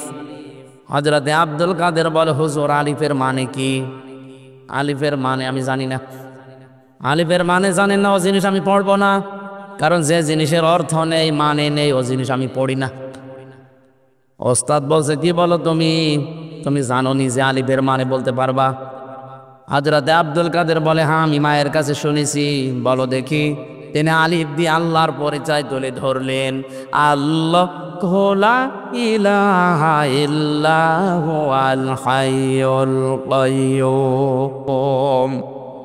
এখানে পড়তে পড়তে 10টা ক্ষমতার কথা আছে আল্লাহর, 10টা পাওয়ারের কথা আল্লাহ আয়াতে জানিয়েছেন সূরা আয়াতুল কুরসির ভেতরে, যেটা সূরা বাকারার 255 নম্বর আয়াত তেলাওয়াত করে শোনালেন। আল্লাহর পরিচয় দেওয়ার পরে ওস্তাদ বেহুশ হয়ে গেছে কাঁদতে কাঁদতে। কি বলে এতটুকু বাচ্চা? মাকে ডাক দিয়ে পর্দার আড়ালে বলে, মা আপনার ছেলে মনে হয় মাদ্রাসায় পড়িয়েছেন, এখন নিয়ে এসেছেন আমার কাছে পরীক্ষা করার জন্যে। মা বলে না, এই প্রথম নিয়ে আসলাম। ওস্তাদ বলে আপনার কপাল ভালো, এতটুকু বাচ্চা, এর তো কোরআনে কারিমের অনেক আয়াত আছে। ওনার জীবনীতে লেখা আছে প্রায় 18 পারা পর্যন্ত ওনার এই ছোট বয়সে মুখস্থ ছিল, 5.5-6 বছর বয়স। মা আমার কান্না আরম্ভ করলেন। ওস্তাদ বলে আপনি কাঁদেন কেন? আপনার তো আনন্দের বিষয়। মা বলে কাঁদি এই জন্যে, আমার এই ছোট্ট বাচ্চা পেটে যখন ছিল তখন প্রতিনিয়ত আমি কোরআন পড়তাম। আজ কত মহিলা প্যান্ডেলে বসে আছে, ওরা সন্তান পেটে রেখে সূরা ইউসুফ পড়ে না, সূরা মুহাম্মদ পড়ে না, ওরা সারাদিন বসে দেখে স্টার জলসা, স্টার প্লাস। পেট থেকে আব্দুল কাদের জেলানি আসবে না কটকটি আসবে? আসে ও কটকটি আর রং কিরণমালা। মেয়েদের কয়েক ইঞ্চি পেট, এটা খুব দামি জায়গা। এখানে কত মানুষের নজর পড়ে, সবার নজর কি ভালো? অনেকে বলে হুজুর আমি ভালো নজরে তাকাই, এটা টাটকা শয়তান। তোমার নজর কত ভালো?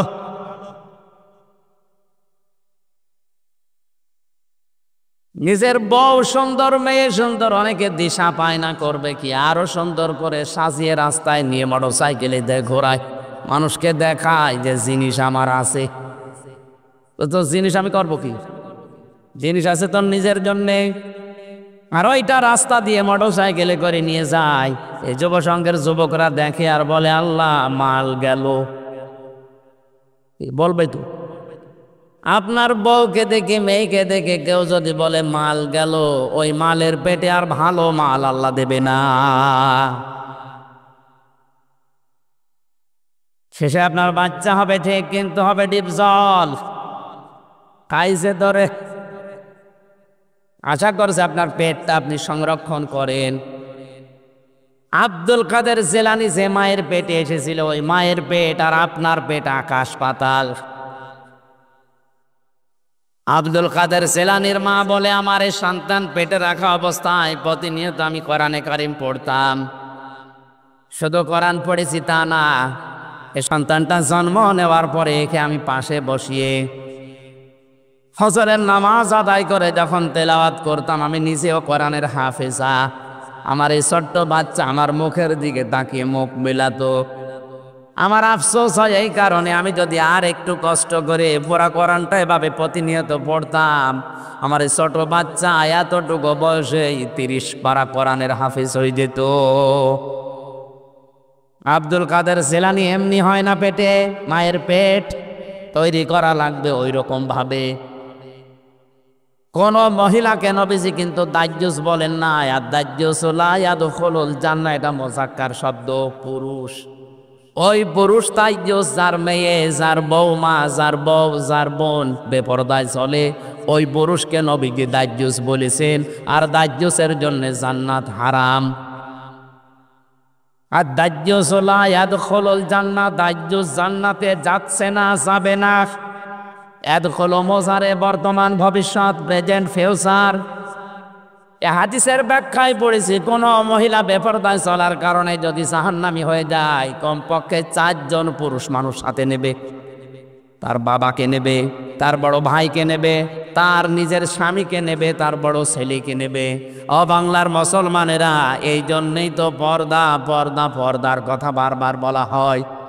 ওরা যদি জাহান্নামে চলে যায়, তাহলে হয়তো আপনি কারো বাবা, কারো স্বামী, কারো বড় ছেলে, নাই কারো বড় ভাই, আপনি বাঁচতে পারবেন?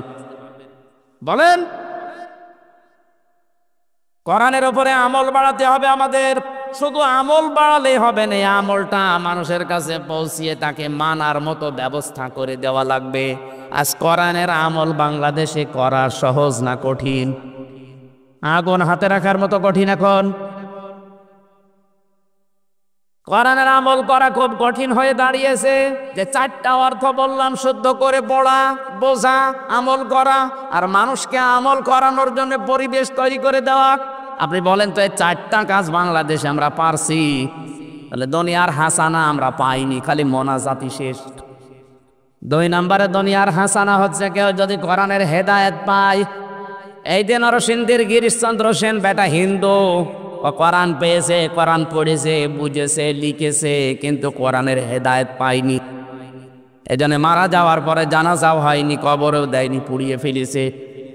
আপনিও কোরআন পড়বেন, বুঝবেন, লিখবেন, কিন্তু কোরআন থেকে হেদায়েত নেবেন না, আপনাকে আল্লাহ জান্নাতে দেবেন ওই হিন্দুর মতো, আপনারও পুড়িয়ে ফেলবে জাহান্নামের আগুন দিয়ে। 3 নম্বরে কোরআন পাওয়ার অর্থ, হাসানা পাওয়ার অর্থ হচ্ছে পরিশ্রম করতে পারা। আপনি যদি পরিশ্রম করতে পারেন, বুঝবেন আপনি দুনিয়ার হাসানা পেয়েছেন। আর অধিকাংশ মানুষ খালি বসে বসে খাওয়ার ধান্দা। আপনি বলেন তো, আমি পীর বিরোধী না। 40,000 পীরের কোন কাজ আছে বলেন? শুধু দরবারে বসে বসে হু হু করে আর হাদিয়া পাচ্ছে। দুনিয়ায় কোন নবী বসে খেয়েছে আপনি তাদের জীবনী দেখান। হযরতে আদম নবী চাষ করে খেত, দাউদ নবী কামার ছিল, লোহা পিটে সোজা করত, আমাদের নবী মুহাম্মদুর রাসূলুল্লাহ ব্যবসা করত। এক কথা বলছেন এখানে। এই জন্যে তো আল কাসিব হাবিবুল্লাহ, যারা কাজ করে খায় এরা আল্লাহর বন্ধু। এই রমজানে সিদ্ধান্ত নেবেন আপনার কর্মের দ্বারা অন্তত 10টা এলাকার মানুষ যেন, এলাকায় 10টা মানুষ হলেও যেন তারা কর্মসংস্থান খুঁজে পায়। কুনতুম খায়রা উম্মাতিন উখরিজাত লিন-নাস, তোমরা শ্রেষ্ঠ জাতি, তোমাদেরকে মানুষের কল্যাণের জন্য আল্লাহ বের করেছে। আপনার দ্বারা যদি মানুষের কল্যাণী না হয়, উপকার না হয়, যে আপনি আর কুকুর সমান। আজকের মাহফিলের সভাপতি রফিক সাহেব হাজার হাজার মানুষের কর্মসংস্থান এই রংধনু গ্রুপের মাধ্যমে করে দিয়েছে। প্রধানমন্ত্রী শেখ হাসিনার জীবনে কিছু কবুল হবে কিনা আমি জানি না, তবে একটা কথা আমার খুব ভালো লাগে, যে একটি খামার, একটি বাড়ি, এই প্রকল্পটার মাধ্যমে লক্ষ লক্ষ মানুষেরা মাথা গোজার খায় পেয়েছে, আর একটা কর্মসংস্থান পেয়েছে। এক কথা বলছে না কেন? তার এই কাজটা ভালো না? দারিদ্র মুক্ত করার জন্য চেষ্টা চালিয়ে যাচ্ছে। হ্যাঁ, দুর্নীতি হয়েছে এই প্রকল্পে, হয়তো রডের জায়গায় কিছু বাঁশ দেওয়া আছে, তো কাজ তো হয়েছে। যারা করেছে দোষ তাদের, ওনার দোষ, উনি তো ঠিকই বাজেট দিয়ে দিয়েছে। যারা এই কাজের দায়িত্বে ছিল তারা হয়তো কিয়ামতে জবাব দিয়ে পার পাবে না, কিন্তু উনি তো প্রকল্প চালু করে দিয়েছে যে একটা মাথা গোজার ঠাঁই হবে আর একটা কর্মসংস্থান তৈরি হবে, কর্মজীবন তৈরি হয়ে যাবে। মানুষ যেন হাত না পাতে মানুষের কাছে, কারণ এই হাতটা আল্লাহর কাছে খুব নিকৃষ্ট, এই হাতটা আল্লাহর কাছে দামি। সুবহানাল্লাহ বলতে পারেন না? সভাপতি সাহেবের দ্বারা শত মানুষের কর্মসংস্থান তৈরি হয়েছে। এই মানুষগুলো ডাকাতি, চুরি, ছিনতাই, চাঁদাবাজি, মাস্তানি করে বেড়াতো। এদের নিজেদের কর্মসংস্থানের মাধ্যমে হাজারো মানুষ তাদের পরিবারস্থ লোকদের 2 বেলা 2 মুঠো খাবার দিতে পারছে। আল্লাহর আরো সেই মানুষটার উপরে খুশি যেই মানুষটার দ্বারা মানুষের উপকার হয়। জোরে বলেন সুবহানাল্লাহ। এজন্য পরিশ্রম করবেন, পরিশ্রম করতে পারা এটা দুনিয়ায় হাসানা। 4 নম্বরে নিরাপত্তা পাওয়া দুনিয়ায় হাসানা। আজ আমরা নিরাপত্তা পাই না। কত মেয়ে কলেজে বিশ্ববিদ্যালয়ে যায়, মা যায় না, মাঝে বসে দোয়া করছে, আল্লাহ মেয়ে আসবে একা না জামাই নিয়ে। কথা বলছেন? চা খেলতে মানুষ তাকিয়ে থাকে, সমস্যা তো ওই জায়গায়। এই জন্যই তো আগে খেয়ে মনে করলাম উঠবো, আসতে আমি খাইয়ে দাও করে দিই। 5 নম্বরে দুনিয়ার হাসানা সুখ আর শান্তি। সুখ বলা হয় 3টা জিনিসকে, শান্তি বলা হয় 4টা জিনিসকে। 6 নম্বরে দুনিয়ার হাসানা ধৈর্য ধারণ করতে পারা।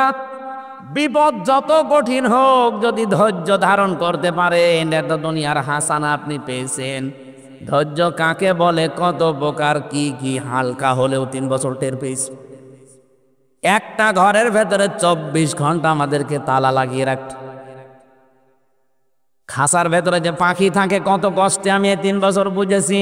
এদিকে 2.5 হাত, এদিকে 3.5 হাত, 24 ঘন্টা তালা মারা অবস্থায় একটা মানুষ যদি যোগাযোগ বিচ্ছিন্ন হয়ে থাকে, তা তো আমার কোরআন শরীফ ছিল, আল্লাহর ওপরে ভরসা ছিল, আমি টিকে ছিলাম। যাদের এগুলো নেই ওরা যে কিভাবে থাকে আমার তো বুঝে আসে না। আমার মনে হয় মানুষ এমনিতেই পাগল হয়ে যাওয়ার কথা। পৃথিবীতে ধৈর্যের পরীক্ষা সবচাইতে বেশি দিয়েছেন মুহাম্মদ রাসূলুল্লাহ। এত কষ্ট স্বীকার করেছিলেন এই দ্বীনের জন্যে। তায়েফে যেভাবে পাথর বৃষ্টির মতো তার উপরে নিক্ষেপ হয়েছিল, নবীজি ওই সময় বরদোয়া করলে পুরা তায়েফ মাটির সাথে মিশে যেত। আল্লাহর নবী বলেছিলেন, না এরা আমাকে চিনতে পারে নাই, ও জিবরাইল এদেরকে যদি শেষ করে দাও তাহলে আমি কার কাছে কালেমা পৌঁছাবো। আমাদের দ্বীনের জন্য, ইসলামের জন্য কষ্ট আসবে, ধৈর্য ধারণ করতে পারা এটা দুনিয়ার হাসানা। 8 নম্বরে দুনিয়ার হাসানা নেক সন্তান পাওয়া। কি পাওয়া? সন্তান যেন ভালো হয়, এটা দুনিয়ার হাসানা। ভালো সন্তান ওইটা যেটা ডাইল খায়, বাবা খায়। কোনটা? কয়েকদিন আগে একটা ভিডিও ভাইরাল হয়েছে, 4 ভাই আর 2 বোন, 6 জন মিলে তার বাবাকে নিজেদের নামে সম্পদগুলো সব লিখে নিয়ে বাবাকে রাস্তায় ছেড়ে দেবে সিদ্ধান্ত নিয়েছে। অবশ্য সুবহানাল্লাহ। হ্যাঁ, কোথায় পড়ে আপনার? না, সুবহানাল্লাহ বলার পেছনে একটা কারণ থাকতে পারে। এই লোকটারও দোষ আছে। 6টা ছেলে মেয়ে, আল্লাহর পরে যে মা বাবার স্থান, এই শিক্ষা ওই ছেলে মেয়ের একটাও পায়নি। ওরা সম্পদ নিজের নামে লিখে নিয়ে বাবার রাস্তায় ছেড়ে দেবে না, করবে কি? এই জন্য আপনাকেও হয়তো শেষ বয়সে রাস্তায় ছেড়ে দিতে পারে আপনার সন্তান, যদি আপনি কি এটা আপনার সন্তান না জানে। আমি রাঙ্গামাটি থেকে আসার সময় এক বৃদ্ধাশ্রমে দেখতে গিয়েছিলাম, ওই লঙ্গদুতে যে দেখি বৃদ্ধাশ্রমে এক মহিলা তার ছেলেকে নিয়ে কাঁদতেছে। ডাক দিয়ে বললাম কি হয়েছে? ওর মা বলছে, বাবা আমি যখন মারা যাব তখন এই ফ্যানটা পাল্টিয়ে দিবি। ছেলে বলছে, মা তুমি তো মরিয়ে যাবে, এবার ফ্যান পাল্টিয়ে করবো কি? যে না, আমি কর্তৃপক্ষ কি বারবার বলি কিন্তু আমার কথা শোনে না। আমি তো জানি তোর ফ্যান ছাড়া ঘুম হয় না, তুই আমার সাথে যা করলি কিছুদিন পরে তোর ছেলে মেয়েরাও এইটাই করবে, তোরে এই জায়গায় রেখে যাবে। তোর তো ফ্যান ছাড়া ঘুম হয় না, এই জন্যে তোরে আগে থেকে সতর্ক করলাম। ওই অবস্থায় দেখলাম হাতের ওপর ওর মা মরে গেল। হাও মাও করে কেনতে মায়ের পা জড়িয়ে বলছে, হুজুরে দোষ শুধু আমার একা না, এ দোষ আমার বউর। আমার বউ প্রতিদিন আমারে ফসলায়, এই বড়ি যদি বাড়ি থাকে তোমার ভাত আমি খাবো না। আমার 2টা সন্তান আছে, তাদের মুখের দিকে তাকিয়ে আমি তালাকও দিতে পারি না। বাধ্য হয়ে 3 মাস আগে মাকে আমি রেখে গেছি এখানে, আজকে মাটা আমার মারা গেল। ও নারায়ণগঞ্জবাসী, আমার তো মনে হয় এই কলেজের অধ্যাপক রাঙ্গামাটির উনি একা না, এখানে অনেক মুরব্বী আছে যারা তাদের পরিবারের কাছে ঠিক ওই রকমই। না আমরা পারছি না, অথচ কোরআনে কারিমে আল্লাহ এমন সুন্দরভাবে উদাহরণ দিয়েছেন, আপনি আশ্চর্য হয়ে যাবেন তা শুনলে। খুব খেয়াল করে শোনেন তো যারা আলেম আছেন। অখফিদ লাহুমা জানাহাজ যুল্লি মিনার রাহমা, এ পর্যন্ত বলি। আপনি ইমাম না? এই আয়াতটা ঠিক আছে। অকপিস খবসন মানে ডাউন করার পরে ফল করে দেওয়া। আল্লাহ বলেন ডাউন কর, ফল কর। জানাহন মানে ডানা, জানাহন মানে আমাদের ডানা আছে। কথা বলছেন না কেন? তাহলে আয়াত ভুল না, মানে আমাদের তো ডানা হয় না, তো ডানা দিলেন কেন? আমাদের হয় হাত, আল্লাহ হাত দিতে পারতেন এদুন। জানা হন ডানা দিয়েছেন, এই জন্যে মানুষের ডানা নেই, মানুষের আছে হাত। আল্লাহ পাখির কাছ থেকে ডানা হাওলাত করলেন। কেন ডানা হাওলাত করার আর জায়গা নেই? এরোপ্লেনের ডানা আছে, হেলিকপ্টারের ডানা আছে, কথা বলছে না কেন? তাদের ডানা হাওলাত না করে পাখির ডানা নিলেন কেন? খুব খেয়াল করেন আল্লাহ কিভাবে চেক করেছেন। পাখির ডানা নিয়েছেন এই কারণে, কারণ এরোপ্লেনের ডানা, হেলিকপ্টারের ডানা এটা ডাউন হয় কিন্তু ফল হয় না, ফল হলে উড়বে না। আর ওটা শক্ত, ওর ভেতরে কোনো মোলায়েম জিনিস নেই। কিন্তু পাখির ডানার ভেতরে এই যে পর আছে, পালক আছে, এটা এত সফট, এত কোমল, এত নরম। একটার সাথে যখন একটা মিশে যায়, বাচ্চাগুলো যখন ওর নিচে আশ্রয় নেয় তখন একটা অনির্বচন সুখ অনুভব করে। এই কারণেই কিচির মিচির আওয়াজ দেয়। বাচ্চাগুলো তখন মনে মনে ভাবে, আমার এই মায়ের ডানার নিচে যতক্ষণ আছি দুনিয়ার কেউ আমাদের কিছু করতে পারবে না। আল্লাহ পাক বলেন জানাহাজ যুল্লি মিনার রাহমা, তোর নম্রতার ডানা, এ ডানার যে ছায়া এইটা তোর মা বাবার উপরে বিছিয়ে দে। পাখির বাচ্চারা যেমন মনে করে কোনো চিন্তা নেই, মা বাবা যেন মনে করে আমার মিজান থাকতে আমার কোনো চিন্তা নেই। এটা কি মনে করতে পারে? না, পারছে না। আজ হাজারো বউর কারণে এটা পারে না। আর এই বউকে ফসলায় ওর মা আর ওর বোন, ওখান থেকে বারবার শুধু বুদ্ধি দেয়, আলাদা হও, আলাদা হও, আরামে খেতে পারবা। আপনি মানুষ, এর পেছনে যে 25 বছর শ্রম দিলে ওর মা বাবা, আর তুমি 2 দিন এসে বারবার ফসলাও। একটা বারের জন্য চিন্তা করো না এই লোকটাকে এ পর্যন্ত আনতে ওর পেছনে শ্রম দিয়েছে কোনো ফেরেশতা? কে দিয়েছে? ওর মা বাবা। আর তাকে এখন আলাদা করে রাখো। নেককার স্ত্রী ওইটা, ভালো করে শোনেন, নেককার স্ত্রী ওইটা, স্বামী যেটা পছন্দ করে স্ত্রী ওইটা পছন্দ করবে যদি জায়েজ হয়। আমি সহ যত স্বামী বসে আছে এখানে, প্রত্যেকটা স্বামী পছন্দ করে বিয়ের পরে আমার মা বাবা যেন আমার সাথে থাকে। এটা পছন্দ করেন কারা কারা দেখি হাত তোলেন তো। ভিডিও কই, ওই দিকে মারো। ওই মহিলা প্যান্ডেলে যারা বসে আছে ওদের দেখাও, প্রত্যেকটা স্বামী চাই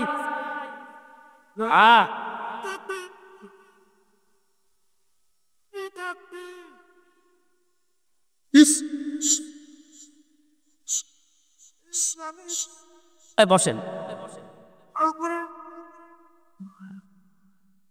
সম্মানিতা মা বোনারা, দেখতে পেয়েছেন প্রত্যেকটা স্বামী এক বাক্যে হাত তুলেছে যে বিয়ের পরে আমার মা বাবা আমার সাথে থাকবে, আমি খেয়ে থাকি আর না খেয়ে থাকি। কিন্তু আজ 100টার প্রায় 98টা পরিবারে বউরা এটা চায় না। আপনার স্বামী যেটা চায়, পছন্দ করে, আপনি চান না। আপনি নামাজ পড়তে পারেন, রোজা রাখতে পারেন, কালো বোরকা পরতে পারেন, আপনি নেককার হতে পারেন না। মেয়ে লোকে কথা শুনলে কালকে বলবে হুজুর যেন কিয়ামতের আগে না আসে। আপনাদের আমি বাঁচাতে চাই, আপনি জাহান্নামে যাচ্ছেন। কেন শ্বশুর শাশুড়িকে নিজের মা বাবার মতো মনে করা যায় না? আরে কোরআন সামনে নিয়ে মাথায় নিয়ে আমি বলতে পারি আমি তো জামাই, এটাও জামাই।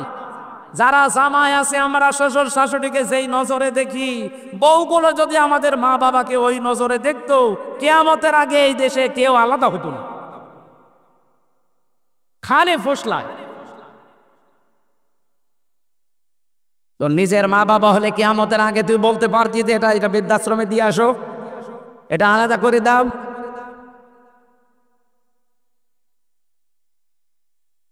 আল্লাহ এত সুন্দর করে উদাহরণ দিলেন। পুরা কোরআন শরীফ আমি সবচাইতে বেশি উদাহরণ পেয়েছি মা আর বাবার জন্য। এত ব্যাখ্যা আল্লাহ নিজে দিয়েছেন, কারণ আল্লাহ জানে যে আমার পরে সবচাইতে বেশি এই হামজার পেছনে শ্রম দিয়েছে ওর মা আর বাবা। এত কষ্ট করা লাগে, মানুষ সর্বোচ্চ কষ্ট সহ্য করতে পারে 45 ইউনিট। কত? 45 ইউনিটের বেশি কষ্ট দিলে মানুষ মারা যাবে। অথচ একটা সন্তানকে দুনিয়ার মুখ দেখাতে মা কষ্ট সহ্য করে 57 ইউনিট। বিজ্ঞান আশ্চর্য হয়ে গেছে, মানুষ বাঁচে কি করে? 45 ইউনিট কোথায়, 57 ইউনিট একটা মানুষের মুখ দেখতে দুনিয়ায় কষ্ট করা লাগে মায়ের। আর তাকে আপনি বৃদ্ধাশ্রমে দিয়ে আসেন, ওইরকম 14টা বউ তালাক দেওয়া দরকার। পরিবারগুলো আজ জাহান্নাম হয়ে গেছে। ভারতের এই সিরিয়ালগুলো দেখে আর নিজের সাথে মিলায়। এই রমজান আসতেছে, আজকে সিদ্ধান্ত নেন ভারতের কোন সিরিয়াল আমরা দেখব না। রাজি আছেন? এই আপনারা না, আপনারা দেখেন না আমি জানি, ওরা দেখবেন কখন? দেখে তো ওরা সারা দিন বসে বসে আমি কটকটি হব, আমি কিরণমালা হব, এই করে। কলকাতার মমতা ব্যানার্জি আক্ষেপ করে বলেছে ভারতের এই স্টার জলসা, স্টার প্লাস, জি বাংলা, জি প্লাসে শুধু কি করে ঘর ভাঙা লাগে আর কোটনামো করা লাগে, স্বামীর মনে দুঃখ, এছাড়া কিচ্ছু না। সে একটা হিন্দু মহিলা হলে বুঝতে পারলো, আর আপনারা এখনো বোঝেননি। ভারতের এই 57টা না কয়টা চ্যানেল আছে, সবগুলো তালাক দেবে আজকে। খালি বাংলাদেশের এটাই বাংলা দেখবে। কারো বসে বসে বিভিন্ন তাফসির ঘাটা যায় না? আমি তো সময় বাইরে সেকেন্ডও, আর বসে বসে সারা দিন ওইগুলো বসে বসে দেখবে। তাই আপনার পেটে আল্লাহ ভালো জিনিস দেবে কি করে? আপনার মন মানসিকতা হয়ে গেছে এরকম খারাপ। সন্তান যেন ভালো হয়, আর ভালো সন্তান হওয়ার জন্য কোরআনের শিক্ষা দরকার। 9 নম্বরে স্ত্রী যেন ভালো হয়। ভালো স্ত্রী ওইটা যেটা স্বামীর মনে দুঃখ দিয়েছে। এ দুনিয়ায় ফেরাউনের মতো এত বড় ভয়ঙ্কর স্বামী কারো ছিল? ও টাটকা জানোয়ার ছিল। এরপরও হযরতে আসিয়া কোনোদিন স্বামীর নামে বদদুয়া দেননি। তার হাতের ভেতরে পায়ের ভেতরে ব্রেক লাগিয়েছে তার স্বামী। ফেরেশতা এসেছে জান্নাত নিয়ে। হযরতে আসিয়া বললেন জান্নাত না, এখানে একটা ঘর বানাও যেখানে বসে আল্লাহকে দেখা যায়। এই দুনিয়াতে একটাই মহিলা যার জন্য আল্লাহ জান্নাতে নিজে ঘর বানিয়ে দেখিয়েছেন। ওয়ানাজ্জিনি মিন ফিরআউনা ওয়া আমালিহি ওয়ানাজ্জিনি মিনাল কওমিজ জালিমিন। এক আয়াত কান আছে একালিপ করে। হযরতে আসিয়া বলেছিলেন মাবুদ, আমার স্বামী আমার উপর অত্যাচার করে, তুমি রাগ করো না, তুমি আমার স্বামীর অত্যাচার থেকে আমাকে বাঁচাও, কিন্তু আমার স্বামীর ওপরে গজব দিও না। ও নারায়ণগঞ্জের মা বোনেরা, এত কষ্ট দিয়েছে ইমানের জন্য, এরপরও স্বামীর উপরে বরদোয়া দেয়নি, শুধু বলেছিলেন আল্লাহ তুমি আমাকে বাঁচাও, কিন্তু আমার স্বামীকে ধ্বংস করে দিও না। আর আপনি একটা সাবান কম হলে গালি দেন, আপনি মানুষ? জাহান্নামে নবীজি মেরাজের রাত্রে দেখেছিলেন মেয়েদের বেশি একটা কারণে, একটাই কারণ ছিল ওরা স্বামীর নাফরমানি করে। সারা জীবন একটা স্বামী মাথার ঘাম পায়ে ফেলে স্ত্রীকে খুশি রাখার জন্যে, সুখ শান্তি দেওয়ার জন্য চেষ্টা করে। একটা শাড়ি কম হলে সারা জীবনের সব ভুলে যায়। এই কুফরি করার কারণে আপনি জাহান্নামে যাবেন। আপনার নামাজ রোজা কালো বোরকা সব মাঠে মারা যাবে। সুতরাং আজকে থেকে জীবন যত কঠিন হোক, স্বামী নামে এই গাছটাকে আপনি দুঃখ দেবেন না। আল্লাহ কবুল করুন। মেয়েদের বলেন আমিন। যেই মহিলাকে আল্লাহ সালাম দিয়েছিলেন তার নাম খাদিজা। একটাই কারণ ছিল খাদিজাকে সালাম দেওয়া, তিনি স্বামী ভক্তি করেছিলেন বেশি। নবীজি যত রাতে আসতেন স্বামীর জন্য তিনি দরজার সাথে হেলান দিয়ে ঘুমাতেন, তাও বিছানায় পিঠ দিতেন না। তিনি ডাক দিয়ে বলতেন, স্বামী আমার, আপনি সারাদিন দিনের কাছে বাইরে থাকেন, বাড়িতে এসে যদি বারবার ডাকাডাকি করেন, আমি যদি আরামের বিছানায় থাকি তাহলে উঠতে দেরি হয়ে যাবে, আমার স্বামীর সাথে বিয়াদবি হবে। এ কারণে ঘুম লাগলে আমি দরজার সাথে হেলান দিয়ে ঘুমিয়ে পড়ি। এরকম বউ তো এখন ঘরে ঘরে। আহা, হ্যাঁ, ওরা রাত জেগে থাকে, কিন্তু আপনার জন্য না, সিরিয়ালে।